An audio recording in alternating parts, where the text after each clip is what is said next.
저에게 감동되었던 문구를 하나 소개하자면 변하는 세상, 변치 않는 진리라는 문구예요. 잘 생각해 보면 오늘 우리가 이 시대가 변화하는 세상이죠. 그 변화에 대처하지 못하면 직장에서도 도태되고 또 교육의 현장에서도 마찬가지고요. 우리가 변하지 않으면 안 되는 그 순간을 마주하고 있어요. 또 컴퓨터라든지 여러 가지 AI, 인공지능 그 모든 것들이 우리의 삶을 윤택하게 만들어주기 때문에 이 변하는 세상이다라는 것에 있어서 우리가 다른 의견을 내지 않지만 그러나 변치 않는 것이 있다라고 우리에게 말씀하고 있어요. 세상은 변하지만 진리는 변하지 않는다. 바로 그것이 하나님의 말씀을 우리에게 알려주고 있어요. 오늘 본문을 통해서 우리가 나의 과거 신앙은 어떠했고 현재 나의 오늘의 신앙은 어떠한지를 좀 점검해 보면 좋을 것 같아요. 오늘 본문에 나오는 이스라엘의 과거, 그곳이 길갈이고요. 이스라엘의 현재를 말하는 것이 바로 복임입니다. 이 이스라엘의 과거, 그들의 삶은 어떠했으며 그러나 지금 현재의 모습은 어떠한지를 돌아보고 오늘 우리의 믿음에 대해서도 함께 살펴보면 좋을 것 같은데요. 이 사사기 1장을 시작하면서 여호수아가 죽은 후에로 시작해요. 여호수아가 죽었지만 암울하거나 또한 걱정이 없는 것, 지도자를 세우지 않았음에도 하나님이 직접 말씀을 하시기 때문이에요. 하나님이 직접 말씀하시죠. 유다가 올라가라. 우리가 어떻게 합니까? 라고 물었을 때 하나님께서는 즉각적으로 답변을 주셨어요. 유다가 올라가서 싸워라. 그래서 유다가 순종하여 믿음으로 나아갑니다. 수없이 많은 그 믿음의 사람들의 그 이야기들이 쓰여져 내려가면서 적어도 사사기 1장의 중반까지는 이스라엘이 이제 믿음으로 살겠구나 기대감을 가질 수가 있는 것이에요. 그런데 우리는 지난주 말씀을 통해서 이스라엘의 실패에 대해서 살펴보았어요. 자, 쫓아내라는 명령에 쫓아내지 않았고 그리고 그들의 철병거를 두려워하였고 심지어 힘이 생기니까 그들을 노예로 부리는 그런 현실의 그 타협하는 그러한 모습으로 하나님의 말씀에 불순종하게 되는 것을 우리는 보았습니다. 그래서 오늘 본문 1절은요 이렇게 시작해요. 여호와의 사자가 길갈에서부터 복임으로 올라와 말하되. 자, 이제 장면이 전환됐어요. 이제 여호와의 사자가 올라와요. 굉장한 기대감을 갖고 이스라엘은 준비하고 있었겠죠. 좋은 얘기를 하는구나. 그런데 여호와의 사자, 과연 여호와의 사자가 무엇인가? 라는 우리가 질문을 한번 해볼 수 있어요. 천사를 말하는 것인가? 아니면 하나님을 말하는 것인가? 천사를 말한다고 하면 해석되지 않는 부분이 있어요. 그것은 내가라는 부분이에요. 천사가 이야기했다라고 하면 하나님의 말씀을 전하는 방식으로 전해져야 하는데 1인칭의 관점으로 내가라는 말을 계속 반복하고 있어요. 그래서 천사가 아니구나. 천사는 말씀, 그 메시지를 전하는 메신저일 뿐 하나님은 아니기 때문에 천사가 아니라고 우리가 생각해 볼 수 있어요. 그럼 하나님이다 라고 우리가 생각해 볼 수 있는 거죠. 그런데 신학자들이 이렇게 의견을 통일했어요. 이제 이 하나님의 사자는 구약에 나타난 성자 하나님이다 라고 이렇게 이야기를 해요. 저도 그 부분에 굉장히 동의를 합니다. 아직 성육신하지 않은 예수님, 그러니까 성자 하나님께서 나타나셨다라고 그렇게 볼 수 있는데요. 본문은 계속해서 그 내가라고 말하며 하나님의 말씀, 그 하나님의 권위를 이야기하고 있기 때문에 우리가 성자 하나님으로 보는 것은 큰 무리한 해석은 아니다라고 볼 수 있어요. 그런데 여호와의 사자가 길갈에서 복임으로 올라왔다라고 말씀하고 있어요. 자, 여호와의 사자가 등장하니까 이스라엘은 기대감을 가졌을 거예요. 그래도 정복했고 그대로 좀 말씀을 따른 것 같으니까 하나님이 칭찬하시겠지, 어떤 또 복을 내려주시겠지, 격려해 주시겠지라는 기대감을 가졌지만 이들은 엄청난 착각을 하고 있었던 거예요. 하나님이 나타나신 건요 이들을 책망하기 위함입니다. 그런데 길갈에서부터 올라왔다라고 말씀하고 있어요. 자, 길갈, 이스라엘에게 큰 의미가 있는 장소인데요. 먼저 길갈은 여리고 성 앞에 있는 넓은 평야지대를 뜻해요. 이스라엘 백성들이 가나안에 들어와서 가장 믿음이 좋았을 때가 언제냐라고 묻는다면 바로 길갈, 바로 이곳에서 이들의 믿음이 가장 좋았어요. 길갈에서 할례를 받을 때 이들의 믿음이 좋았다라고 기억할 수 있는데요. 여호수아 5장에 보면요, 이스라엘의 믿음으로 요단을 건넌 후에 그곳에 길갈에 기념비를 세우고 할례를 행합니다. 이유는 애굽에서 나온 자들은 다 할례를 받았지만 그 1세대는 다 광야에서 죽었어요. 이제 광야에서 난 자들, 그 어린 자들, 다음 세대는 할례를 아직 받지 않았기 때문에 하나님께서 할례를 받으라고 명령하신 거예요. 그런데 그 시점이 중요해요. 상황이 중요해요. 지금 할례를 할 그런 상황이 아니라는 거예요.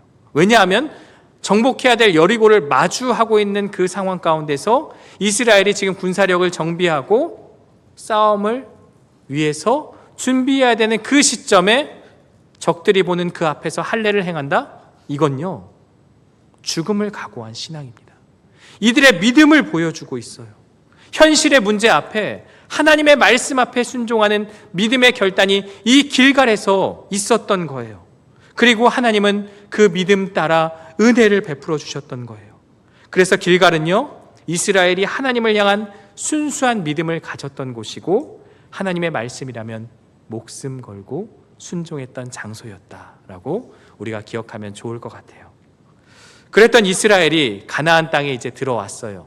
이제 한 30년쯤 지났어요. 한 세대 그 정도 지났다라고도 우리가 추측해 볼 수 있는데요. 가나안의 그 음란한 문화와 우상들이 그들을 장악하고 있어요.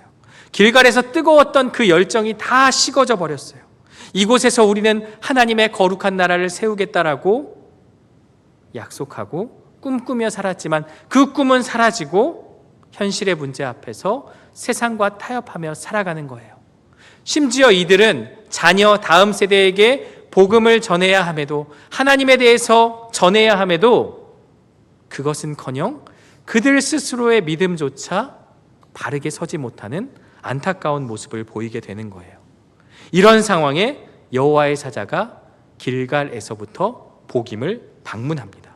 자, 이스라엘의 현재를 말하는 복임, 우리가 그걸 살펴보면 좋을 것 같은데요. 뜻은 우는 자들 혹은 통곡의 장소라고 말해요. 위치는요, 길갈과 베델의 사이로 추정되거나 혹은 베델, 루스라고 이야기하기도 합니다. 사실 그것이 정확히 지금 어디냐가 중요한 게 아니라 왜 그 이름이 붙었는지, 오죽하면 통곡하는 그 모습을 보고 그 땅의 이름이 복임이라고 이루어졌는지를 우리가 살펴보아야만 해요. 가나안에 정착한 후에 하나님과의 언약을 지키지 않았기에 여호와의 사자가 나타나 책망하였고 백성들은 통곡하며 제사를 드립니다. 그래서 그것을 보고 복임이라고 지은 거예요. 우리가 말씀에 순종하며 사는 건요, 1차적으로는 약속을 지키는 행위예요. 하나님과 우리 안에 그 계약 관계, 그 계약을 이행하는 그 조건이 우리가 약속을 지키는 것, 바로 그것이 하나님의 말씀대로 사는 것이죠. 그리고 2차적으로는요, 당연히 감사해서 해야 되는 일이에요. 우리를 구원하여 주시고 우리와 함께하여 주시고 우리 안에 역사하시는 그 하나님의 은혜에 감사하여서 마땅히 우리가 해주는 것이 아니라, 어디 한번 하나님께 해보는 것이 아니라 감사의 마음으로 말씀대로 사는 것, 그것이 우리가 하나님과 우리 안에 그 순종의 관계라는 거예요. 이스라엘이 점점 더 하얀 곡선을 그리게 되죠. 그 이유는 하나님의 말씀에 순종하지 않았다라는 거예요. 이제 하나님께서 판결을 내려요. 우리 3절 말씀인데요. 그러므로 내가 또 말하기를 내가 그들을 너희 앞에서 쫓아내지 아니하리니 그들이 너희 옆구리에 가시가 될 것이며 그들의 신들이 너희에게 올무가 되리라 하였노라. 약속을 지키지 않은 결과는 너무나 참혹합니다. 다시 한번 내가라는 표현이 등장해요. 내가 말한다. 내가 그들을 쫓아내지 않겠다라고 말씀하세요. 내 말을 듣기만 하면 너희와 함께 하고 있는 그들, 이미 그 땅을 차지하고 있는 그 거민들을 내쫓아 주겠다고 약속하셨는데 너희가 불순종했기 때문에 내가 그들을 몰아내지 않겠다고 말씀하세요. 결국 너희는 어떤 일들을 경험할 것이다라고 심판의 말씀을 전하는데요. 사실 이 말씀은요, 지금 바로 주시는 말씀이 아니에요. 이미 전에 하나님께서 이들에게 말씀을 주신 거예요. 우리 민수기 33장 55절인데요. 함께 한 목소리로 읽겠습니다. 너희가 만일 그 땅의 원주민을 너희 앞에서 몰아내지 아니하면 너희가 남겨둔 자들이 너희의 눈에 가시와 너희의 옆구리에 찌르는 것이 되어 너희가 거주하는 땅에서 너희를 괴롭게 할 것이요. 너희가 만일 그렇게 행하면 그렇게 하겠다. 언약에 신실하신 하나님은 약속대로 이루시죠. 지금 그 이루실 것을 말씀하고 있는 거예요. 이것은 하나님께서 그들을 떠나겠다는 그러한 선언입니다. 가시가 되고 찌르고 그런 형벌보다 더 무서운 것은 하나님께서 더 이상 이스라엘의 하나님으로 함께하지 않겠다는 너무나도 충격적인 말씀을 지금 이들에게 주고 있는 거예요. 내가 그들을 너희 앞에서 쫓아내지 아니하리니 이미 그들은 쫓아내지 않았어요. 함께 살고 있어요. 그러다 보니까 이 말씀이 무슨 의미인지를 깨닫지 못해요. 그런데 시간이 지나면 어떻게 됩니까? 그게 가시가 되어서 옆구리를 찌른다. 무엇입니까? 그들이 오히려 이스라엘 민족을 내쫓아야 될 그 백성들이 오히려 힘이 강성하여져서 이스라엘을 내쫓는 그러한 상황이 발생한다라고 말씀하고 있어요. 아마도 그때쯤 돼서 이 말씀이 이런 말씀이구나라고 깨달을지 모르겠지만 그때는 너무 늦은 거라는 거예요. 당장에는 지금 이스라엘이 가나안의 패권을 가지고 있고 그렇기 때문에 가시가 될 거라는 말을 이해할 수 없지만 시간이 지나면 깨달을 수 있게 되는 것이죠. 하나님은요, 너희가 약속을 지키지 않으면 이렇게 혼나라는 것을 말하는 게 아니에요. 무엇을 말하는 것입니까? 우리가 자녀를 키우다 보면 잔소리를 할 수밖에 없어요. 밤늦게 돌아다니지 말아라. 몸에 안 좋은 거 먹지 말아라. 친구랑 싸우지 말아라. 차 다니는데 뛰어다니지 말아라. 모르는 사람이 주는 거 함부로 먹지 말아라. 이런 얘기들을 하게 되죠. 그러고 나서 부모가 이 자녀가 지키는지 안 지키는지 막 CCTV를 달고 추적해서 너 안 지켰어 하고 혼내려고 하는 게 아니라 이유가 무엇이에요? 자녀에게 잔소리하는 거, 이야기하는 거는요, 잘 되라고 하는 거잖아요. 안전하고 행복하게 살기 위해서 내가 살아보니까 이러이러하더라라고 먼저 산 자의 그 입장에서 자녀를 사랑하는 마음으로 꾸짖고 가르치고 훈계하는 거죠. 잘 되라고 하는 거예요. 지금 하나님께서도 이들에게 그러한 마음이 있는 거죠. 이들에게 율법을 주시고 이들에게 규정을 주시고 이들에게 그것을 지켜 행하라고 말씀하시고 무서운 심판을 말씀하신 건 그것을 지키지 않아서 막 혼내려는 그런 입장이 아니라 사랑의 마음으로 이들이 하나님의 백성으로 살기 위한 아버지의 마음이다라는 것을 우리에게 말씀하고 있어요.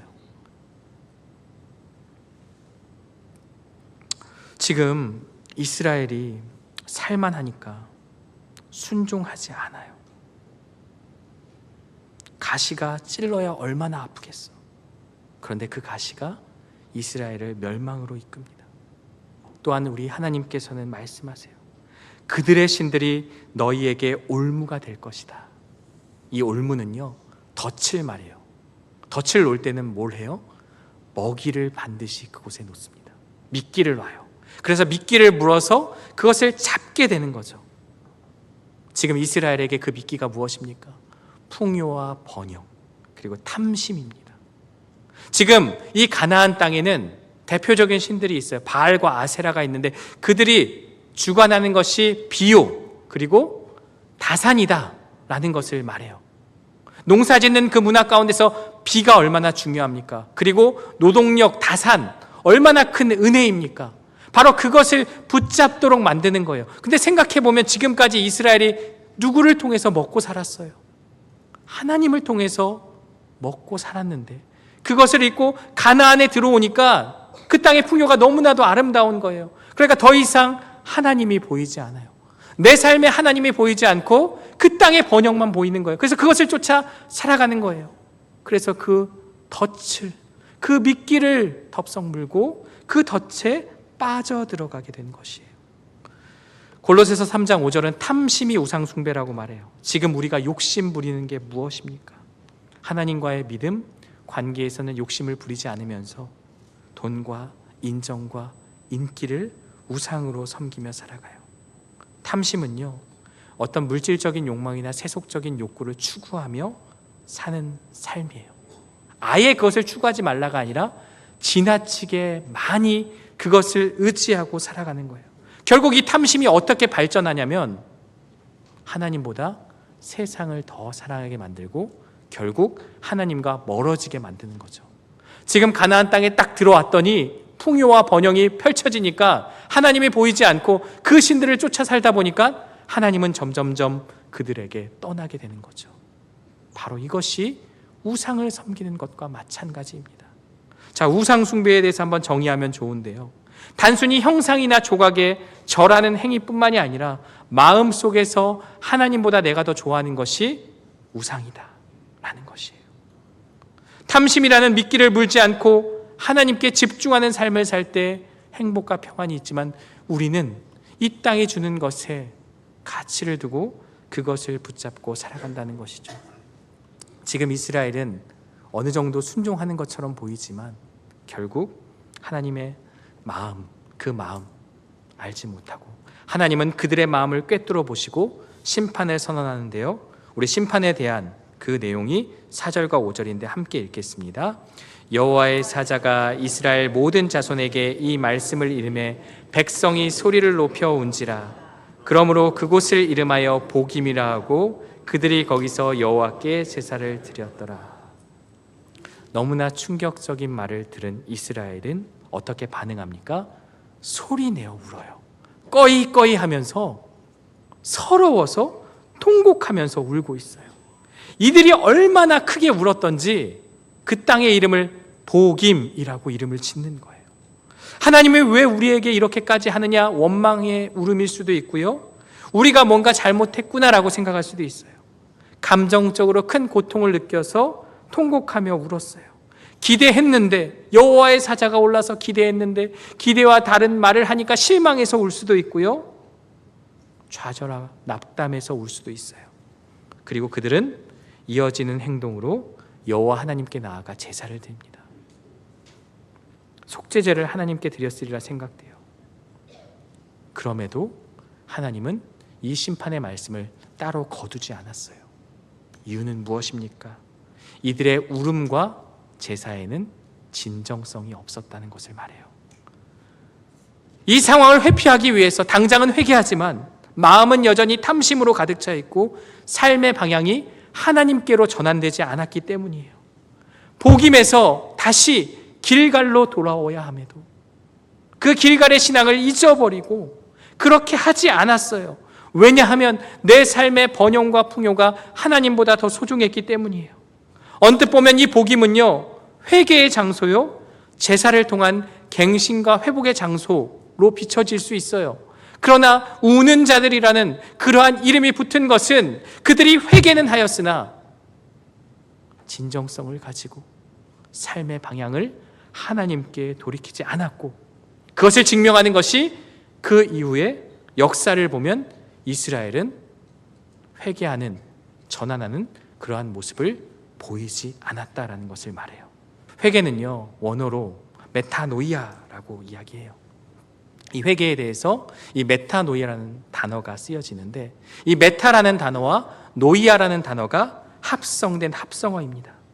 메타는요, 뒤에 이후에를 뜻하고, 노이아는 우리의 마음과 생각을 의미해요. 그래서 합치면 무엇이냐? 생각을 바꾸다. 이제 이후로 나의 마음과 생각을 바꾸다.